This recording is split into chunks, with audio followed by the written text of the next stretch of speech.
జై సద్గురునాథ్ మహారాజ్కి. సరే, చాలా సంతోషం. ఇప్పుడు సింపుల్గానే చెప్పుకుందాం. ఇప్పుడు నాయనోళ్ళు ఇద్దరు మాట్లాడారు కదా. అచలగురు మాతాజీ శ్రీమత్ సేవం సూర్యమాంబ సమేత అచలగురు మాతాజీ సేవం శ్రీ వెంకటేశ్ సూర్యమాంబ సమేత వెంకటదాసార్య సద్గురు మహారాజ్కి. నాయన ఆపండి. సద్గురు ప్రకాశంబ శ్రీమత్ సేలం విజయలక్ష్మి సమేత గురుకారణానంద కాళిదాసార్య సద్గురు మహారాజ్కి జై. మీరు వెళ్ళిపోతారుగా. మరి వేదికను అలంకరించినటువంటి అధ్యక్షులు, ఉపాధ్యక్షులు, గౌరవ అధ్యక్షులు అందరికీ కూడా నా ద్వాదశి దాసోహాలు. స్వామి ఇప్పుడు ఇద్దరు గురువులు మాట్లాడారు. అలా అమ్మా మీరు వచ్చినట్టు మరి ఇంత క్రితం నుంచి ఒక 40 సంవత్సరాల నుంచి ఇక్కడ సభలు జరుగుతున్నాయి అంటున్నారు కదా. ఎంత కొద్దో గొప్ప మీరందరూ వచ్చే ఉంటారు కదా. మరి ఇప్పుడు మీరందరూ గురుపాదం ఎందుకు పెట్టారో, ఈ గురు మార్గంలోకి ఎందుకు వచ్చారో, ఈ గురు సభలకు ఎందుకు వస్తున్నారో మీకు తెలుసా? చెప్పండి, ఎందుకు వస్తున్నారు వీటికి? 100 మంది ఏం చెప్తారు? జన్మరహితం ఉందంట మీ దాంట్లో అంటారు.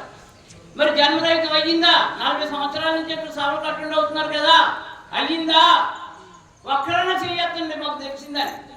ఎవరు ఎత్తరు. ఇందాక రమణ చెప్పింది అదే, స్వామి చెప్పింది అదే.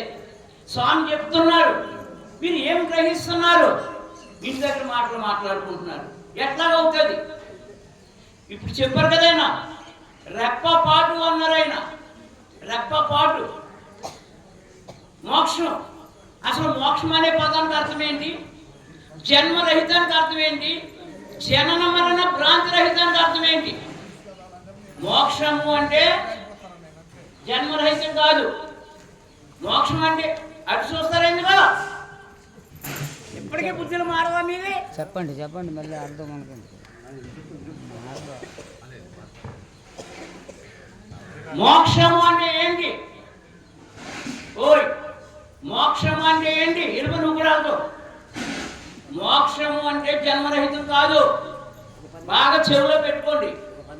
మోక్షము అంటే విడుదల. మోక్షం అంటే ఏంటి? చూడు, చంద్రగ్రహణం సూర్యగ్రహణం పెట్టినప్పుడు మోక్షకాలం అంటారు కదా. అంటే వదిలేదాన్ని మోక్షము అంటారు. మరి ఇక్కడ మోక్షం అంటే ఏంటి? మనకున్నటువంటి గుణాలని, మనకున్నటువంటి జనన మరణ భ్రాంతిని వదిలేయడమే మోక్షం, విడుదల. అప్పటికి జ్ఞానం వస్తుంది అంతే. అంతవల్ల మీకు జన్మరహితం జరగదు. ఎందుకంటే జన్మరహితం అనే పదమే లేదు. మీకు తెలియడం కోసం గురువులు వాడతారు అంతే.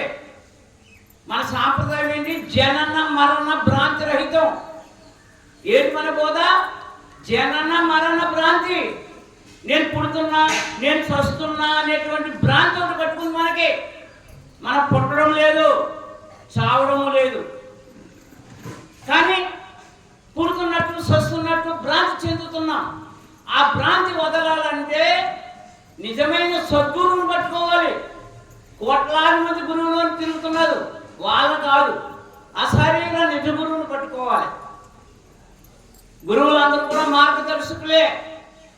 మరి ఎవరు దొరుకుతారు, ఎలా దొరుకుతారంటే మీ యొక్క అర్హతను బట్టి ఉంటుంది. అది ఇంతవరకు పెద్దలు చెప్పింది మనం పుట్టామనే చెప్పారు, మనం చూస్తున్నామని చెప్పారు. నిజమే, అలా ముందు చెప్పాల్సిందే. ఎందుకంటే సాధన సంపత్తు పరులు అయ్యే వరకు మీకు ఆత్మబోధే చెప్పాలి. ఆ సాధన సంపత్తు పరులు అయిన తర్వాత ఈ యొక్క పూర్ణబోధకి అర్హులు అని శివరామ తీర్థులే చెప్పారు. అందుకని ముందు ఏం నేర్చుకోవాలి? గురువు దగ్గరికి వెళ్ళి నేనెవరిని, ఈ శరీరాన్ని నేనా, ఈ శరీరాన్ని పెట్టిన పేరు నేనా, లేకపోతే ఈ శరీరం నుండి అన్నింటినీ గుర్తెరుగుతున్నటువంటి తెలివి ఏదైతే ఉందో, జ్ఞానం ఏదైతే ఉందో, ఎరుక ఏదైతే ఉందో, ఆత్మ ఏదైతే ఉందో అది నేనా? మన అసలు సాంప్రదాయంలోకి వచ్చినప్పుడు మాత్రమే నేను శరీరాన్ని కాదు, ఆత్మను, లేని ఎరుకను, తోచాను, కలలో తోచిన శరీరంలో తోచాను తెలుస్తుంది. కానీ మరి దర్శనం అయ్యిందా? నీ స్వస్వరూప దర్శనం అయ్యిందా? నీవు మనసున నీ స్వస్వరూప దర్శనం అయ్యిందా?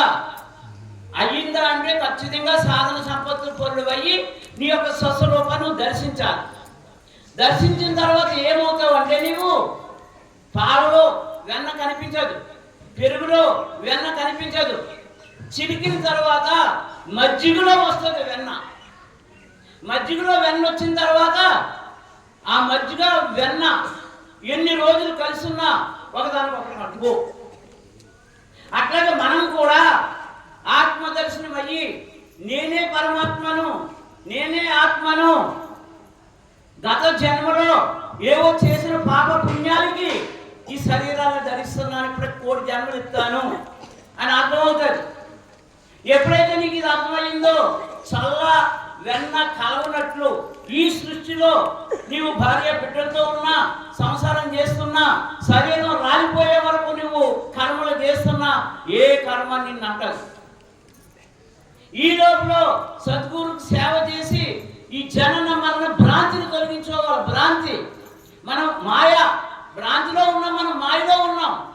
ఏంటి మాయ అంటే ఏదైతే నిజమో దాన్నేమో మనం నమ్మడం లేదు, ఏదైతే అబద్ధమో దాన్ని నమ్ముతున్నాం మనం. ఇదే మాయ.